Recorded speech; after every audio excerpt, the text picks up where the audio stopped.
Jonathan Mayo, welcome to the Bookshelf Conversations. Thanks for having me. This new book, it makes me think that the first thing I think of is that in recent years, the attention paid by ordinary fans to the draft has become almost appointment viewing. ESPN or the Baseball Network will devote many hours to the discussion of the draft. Who is this for? Is this for the average fan? Is it for the fantasy player? Is it for the baseball card investor? Who are these things for? Who are the stories in the book for, or No, no, no. who's the In draft? general, the Who's the whole draft for? draft. I mean, of I course, mean, I think there's something for everybody. I do think that it speaks more still to a hardcore fan. Um, I know that efforts have been made to kind of mainstream the baseball draft, for lack of a better term. Uh, but all of us who work on it, I've been a part of MLB Network's draft broadcast, for a long time, kind of go into it knowing that it's not the same as some of the other major sports, largely because amateur baseball still isn't as well known, even though it's grown, especially in the college level. And the players don't step straight right into your major league, your top level lineup. So I think that differentiation always has to be made. I think that we're at a point now where the casual fan may not be so interested, but even like the regular fan wants to know who the top prospects are, who are the guys that are going to come up and help the team win. And there's a recognition that guys from the draft are going to be their next stars. And I feel like the gap has closed somewhat, and these guys are getting to the big leagues awfully fast. And so you don't have to wait as long maybe as you used to. So maybe you tune in to find out like who your favorite team took in the first round. And then, I think as you go on and on, because we do like day 2 of the draft on MLB.com, we do live pick by pick, and traffic is crazy. That's for the hardcore fan, like really wanting to dig in to know, all right, who did my Pirates take in the 5th, 6th, 7th round? now you say stars. How many people are selected in the draft every year, roughly? Well, it's 20 rounds now. So we're talking at least 600 players. Okay, But there's like some compensation rounds and things like that. So right. I could look up and tell you the exact amount this past year, but that's roughly. And out of those roughly 600 people, how many are really going to become stars? Because one of the things I've found out in my readings is that a lot of these people are drafted to populate the minor league teams, so those who are the stars will have people to play with. I think it's a both and, obviously the amount of players, especially as the rounds go on, that go on to become stars, uh, are few and far between. Makes for a very good book though. Yeah, but uh, you know, especially with a shorter draft, I think guys are not drafted as much just to be organizational fillers. Um, there aren't as many minor league teams. There aren't enough spots anyway. So, yeah, there aren't the expectations of greatness when you're taken in the 17th round. But I think that any player that gets drafted now, there's a hope that maybe something will get unlocked or will click once they enter into a player development system. So, yes, you need these teams to be populated so the stars can get through. But I think you're never 100% sure where those stars are going to come from. There are much higher expectations for those first round picks. A lot of those first round picks don't become stars either, but they do. But there is that expectation that they're going to do that. And then we're not even talking about the international players at all. Right now they're those guys as well, but they can take longer. Uh, the interesting stories, of course, are those underdogs who are selected in the lower rounds, like Keith Hernandez or Mike Piazza, for example. Piazza was basically drafted as a favor to his father, and he's a Hall of Famer now. The players you picked for your book, How did you sign on these particular players? I, I thought about Piazza for a little bit, but because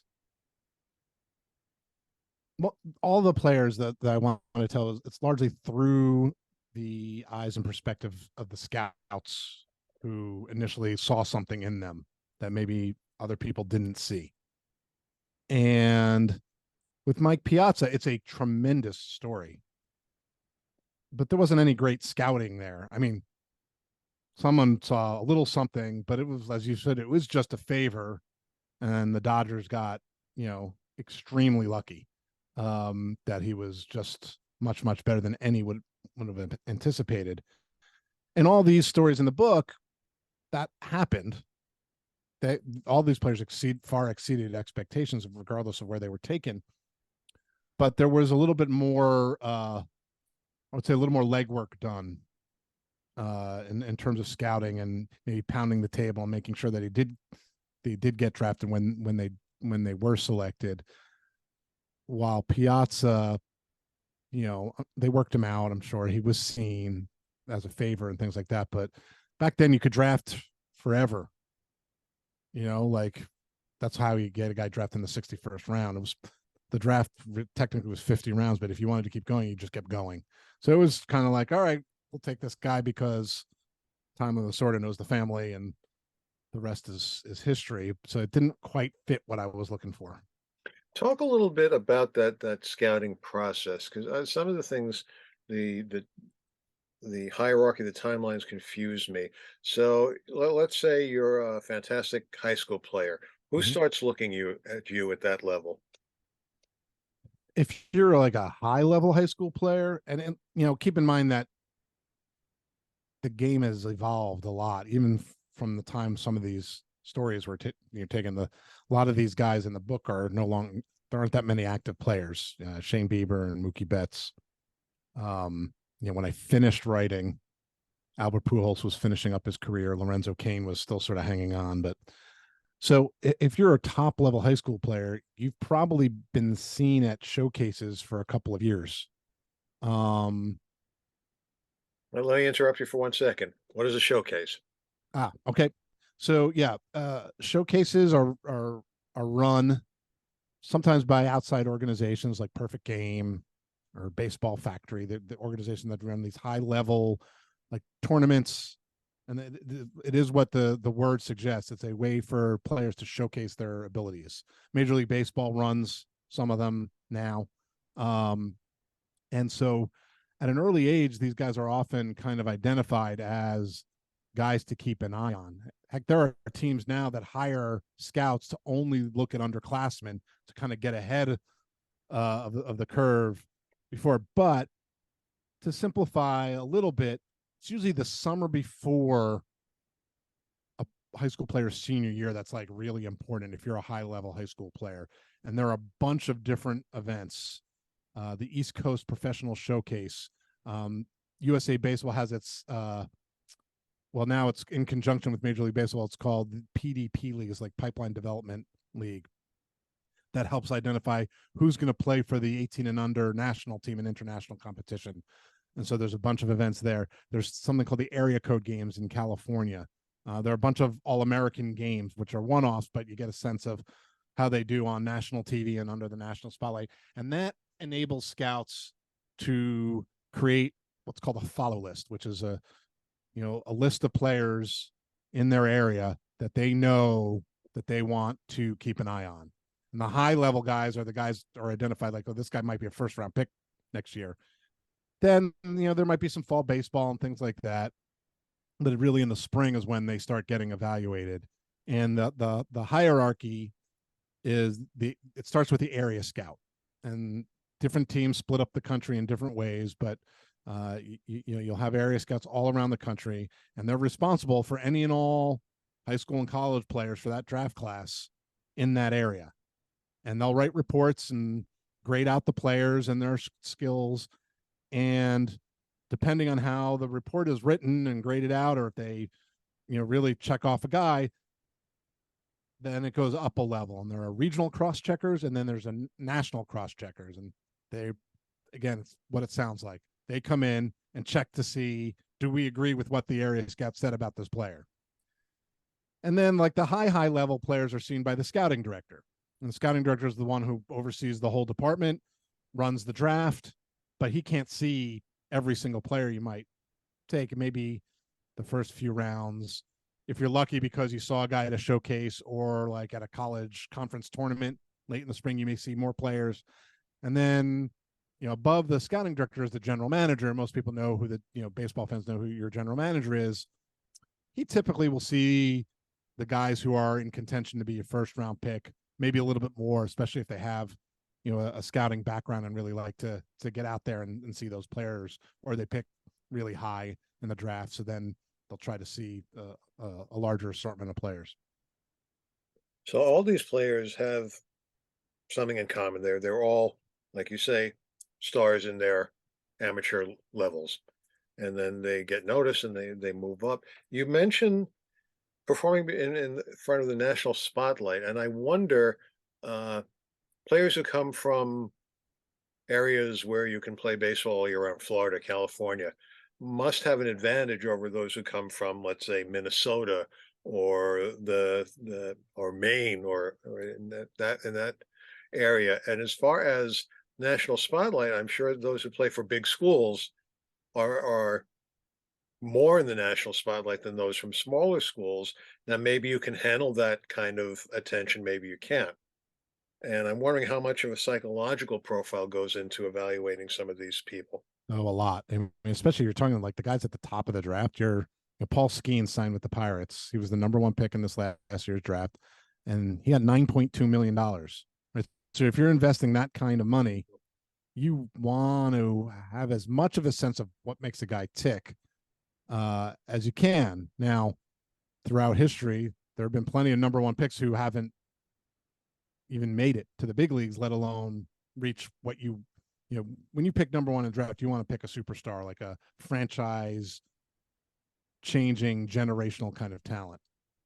And it doesn't always work out that way. Sometimes it's injuries. Sometimes it's, as you said, the sort of the makeup is the term generally used, the sort of character and what makes that guy tick. The want to is kind of the best way I've heard some scouts put it. Even you could be really, really talented and still not make it because of that want to. So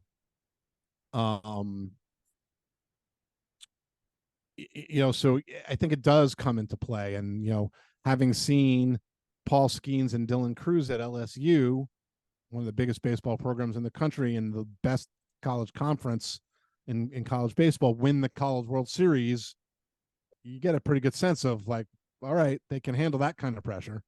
And and that pressure is as big as you're going to get, until you get to the big leagues and you're like really playing for something at that level. But the winning at all costs is always the kind of motive in college baseball. So yes, that doesn't mean that guys from smaller schools or from cold weather states don't have, that's where knowing the makeup or really scouting what they are able to do is important.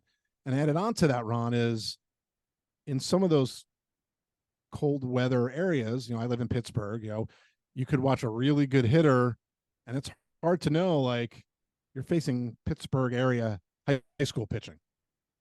It's not the same as Southern California high school pitching, not even close. So that's where the scouts need to really evaluate what that player does on his own, regardless of the outcome or who the competition is, and where the previous summer comes into play, where he faced the top competition he's going to face at the next level. So all that gets folded into deciding, well, I'm going to take, the Twins took Alex Kirilloff. Now, geez, 6 years ago, I think it was. Maybe if it was 7, it might be. He was a first round pick, a high school hitter from here in Pittsburgh, based on all those calculations. Talk a little bit about the differences in drafting a high school player versus a college player. Yeah, I mean, there's less risk inherently with a college player, even though high school baseball has made huge advancements. There's are all these showcases now. There's a lot more data, so you get a better sense. Um, a college player who's played for 3 years at any program, but especially a bigger program, you get a sense of what that player can do. Now, sometimes the things they do work at a college level and it doesn't translate, because they're hitting with wood bats, and things like that. But there's just inherently less risk with college players, and then the college hitter is probably the safest pick. And listen, the draft is a crapshoot. So many guys never make it. As you point out at the outset, like tiny percentage turn into, stars of any kind, let alone big league regulars. But the college hitter is probably the least risky pick you can make. And then you could argue whether a high school hitter is more or less risky than a college pitcher. That I think it depends on what your philosophy is, just because pitchers break a lot. Well, one of the things you point out in your book is that a lot of the younger players, the high school players, are still growing into their bodies. They're not fully physically developed yet. So I guess there's some prediction about what they will turn into. Yeah, I mean there has to be, and it's crazy because I don't do that much on on the international side. I just think about trying to project what a 16-year-old in the Dominican is going to turn into. Is like, how do you figure that out? At least domestic high school players, you have an extra couple of years of physical and emotional maturation. But I don't know if you remember when you were 18. I certainly wasn't emotionally mature when I was 18. I'm still not. Like right, here's here's a kid that you're going to give millions of dollars to and go send them off to, you know, somewhere in the middle of Iowa or something, like, wherever he's going to play his first full season of minor league baseball. And like, okay, figure it out, go play 140 games and slog through the minors to get to the big league level. It's hard. And the hitters, like I said, are they're less risky. But yes, I think from a physical standpoint, you just don't know. Like, you don't know if a guy, you're trying based on experiences you had, like, does this guy's build look like he can add strength, or is he gonna be one of those guys who's always rail thin and can't do that, so then he doesn't impact the baseball enough, you know? So it's, again, it's all part of the inexact science of drafting players. You brought up an interesting point that I don't know how many people really think about is the bats that are used in high school and college are metal bats. And I know some of these players will go to bat leagues as a With bat leagues, supplement, yeah. but how is there some sort of formula where you can translate the aluminum side to, you're shaking your head already, Yeah. the No, aluminum I side to mean, the wood side? there's no formula. So the college now uses these composite bats, which is a little bit closer. It's not quite the same as the really crazy metal bats where the college scoring was absolutely insane. And although this year the offense was up, but that's where you have to rely on scouts to evaluate the mechanics of the swing and the other skills. There's obviously more to baseball than just hitting. Can they run? Is there bat speed? Sometimes you get these college hitters who are so, like, it's strength, they're pure strength, but there's not bat speed. They're slow. But in college, it's fine. They just club the ball. But then they get to the pro level and they're not catching up to more premium stuff. And bat speed is what generates power, especially when you're hitting with wood. And as you pointed out, the top guys, more than just the top guys, a lot of them will go play in wood bat leagues. The Cape Cod League is the one that everyone knows about. All those showcases that we talked about with the high schoolers, they play with wood. So scouts will get as many opportunities as possible to see them hit with wood. They'll bring guys in for workouts. They'll have them do private batting practice sessions in wherever they are and ask them to hit with wood, just so they can see them with a wood bat in their hands as much as possible. But a lot of it will come down to what they see with their eyes. They're trained professionals to look at a guy's swing and think, I'm not sure that's going to work at the next level, but I think it's something that's fixable. Or, boy, I really don't think that's going to work at all. Whatever kind of bat he's has in his hands. But with metal, you run into mistakes because you're strong. Do some of the really high caliber, high level amateur players, do they get, aside from those specific leagues, do you think they get any kind of training with bats for the assumption that they will be going to the draft, they will be selected? Do they get any of that experience? Yeah, I mean, there's been such a proliferation of these wood bat opportunities that I think that they all have hit with wood and played in wood bat leagues, or at least worked out for people with wood. A lot of them have personal hitting coaches and things like that, or um, so there's never a time now where a high school player, I mean, any player gets drafted and he's not been seen swinging a wood bat in some capacity before he gets drafted. Now, conversely, the pitchers, if Yeah. they can hold their own and do exceptionally well against metal bats, I'm sure there's a correlation that they'll do better, as well or better against wood bats. Yeah, I don't, it's probably not an exact correlation, but yes, I think guys that have success against good competition on the mound, it's translatable. They're like small things where, when a hitter's got metal, being able to come inside, like in on your hands, doesn't necessarily work because the guy will muscle it and it's a metal bat, right? And you know that happens. An ability to come inside with wood can mean a broken bat, a weak ground ball, things like that. And sometimes you don't know until they get to the next level whether they can command the baseball like that. You know, um, you try to get a sense. Again, that's where the wood bat experiences for the pitchers comes into play. But other than that, I think in general, your assessment is right. That a guy who throws well, especially at the college level, the one difference would be, I think that the game is focused too much on the radar gun. But guys who throw 88 to 90 and mix their pitches well, facing young college hitters, you can have success just keeping guys off balance. But as you move up levels, in the minor, even in the minor leagues, you need more than just trickery and command to be successful, because hitters are too smart and too strong, and you need better stuff than that. So that's where the evaluation of the pure stuff comes into play. Now let's talk a little bit, excuse me, about the putting together of the book specifically.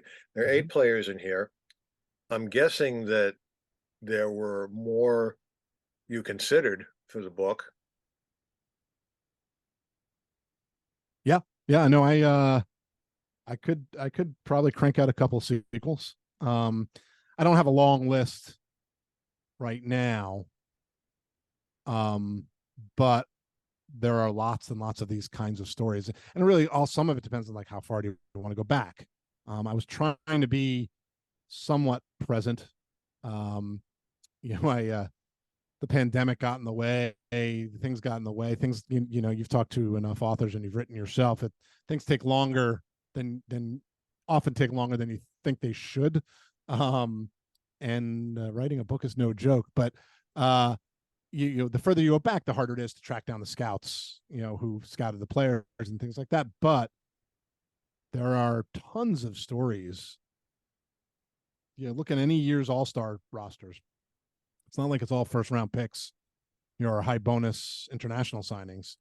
There are always guys who were later rounds or have some interesting, Joey Votto's in the book. Yeah, he was a second round pick.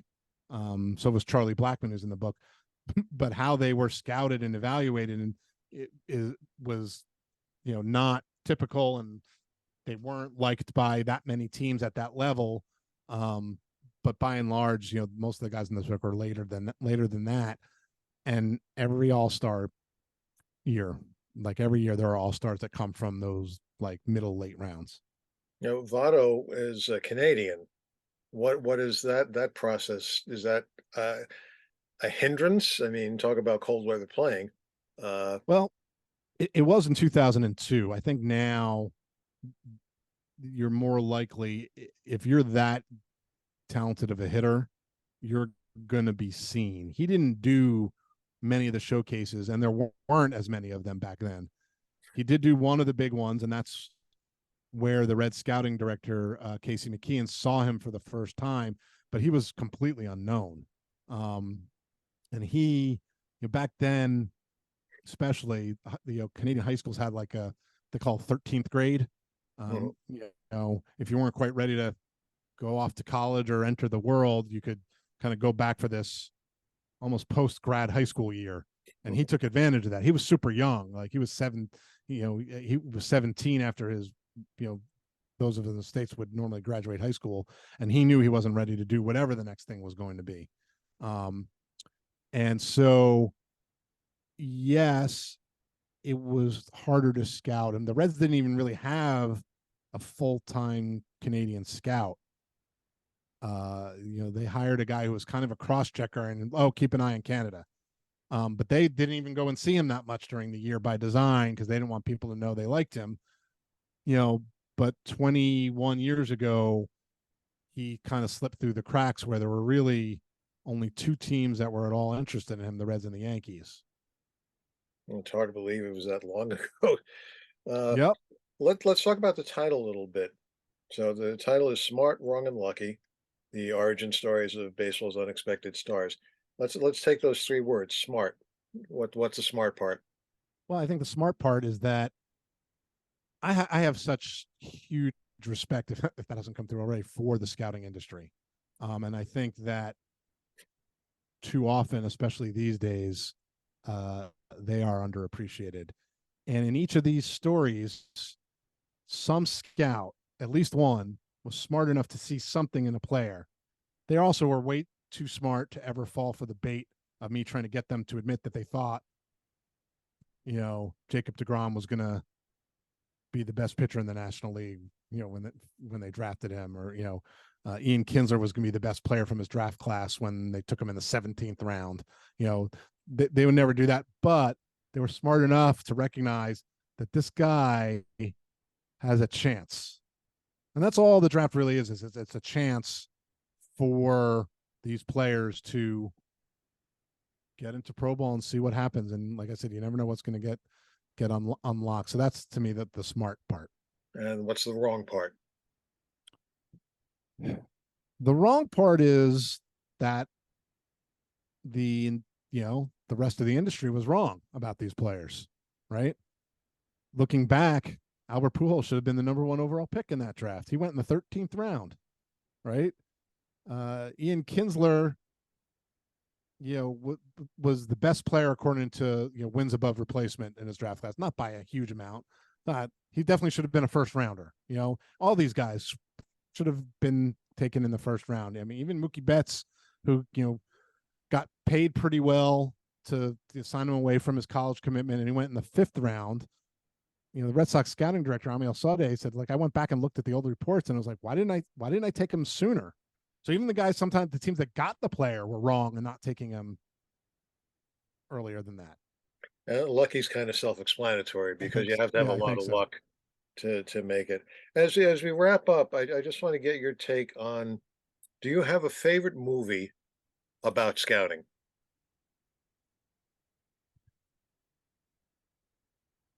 And the ones that come immediately to mind, obviously, are Moneyball, Trouble with the Yeah, Curve, yeah, even Pride of the Yankees. The way Lou Gehrig was scouted when newspapermen just happened to be sitting in an office at Columbia. right. Yeah, I think that the film industry has yet to do it totally right. I think there were aspects of Trouble with the Curve that were really good. I mean, it was obviously focusing on the one story of an older scout who was everyone thought was kind of losing his touch and feel, but wasn't. And that part of it was good, and the language was good. honestly, Ron, the biggest problem I had with that movie was the big high school five-tool phenom looked like he was a 25-year-old beer league softball player. I'm like, the casting was terrible. Other than that, that one was pretty good. Moneyball. I never in a million years thought that book could be turned into a movie. Um, but I thought they did an okay job, and obviously, people might argue that Moneyball is sort of anti-scouting as much as it is about how that goes about it. So, and the rest of them, I remember being excited, and this was before I was doing this really. When if you remember the old Albert Brooks movie was The Scout, and that was terrible. It was almost like a Well, a that was a comedy. spoof, I don't even right? consider. But at the time, I'm like, oh, I could totally see Albert Brooks playing a scout. Like this could be really good. And then it was like it was ridiculous, but it wasn't well done, ridiculous. So I wouldn't mind seeing someone really kind of dig in and tell a much better and richer scouting story than we've seen so far. We've been talking with Jonathan Mayo, author of Smart, Wrong, and Lucky: The Origin Stories of Baseball's Unexpected Superstars. You have anything else in the pipeline that you're working on? Or you're going to take a little rest from. A little rest from the book writing. I still have my MLB.com gig and lots of prospect coverage to come on that front. If people want to find out more about you, is there a website or somewhere they can do that? MLB.com/pipeline is where all my stuff is, and then I'm on the place formerly known as Twitter at Jonathan Mayo. It always reminds you of Prince when I see the references to that in the paper. Jonathan, thank you so much for talking with us today. Have a good season. Thanks, Ron.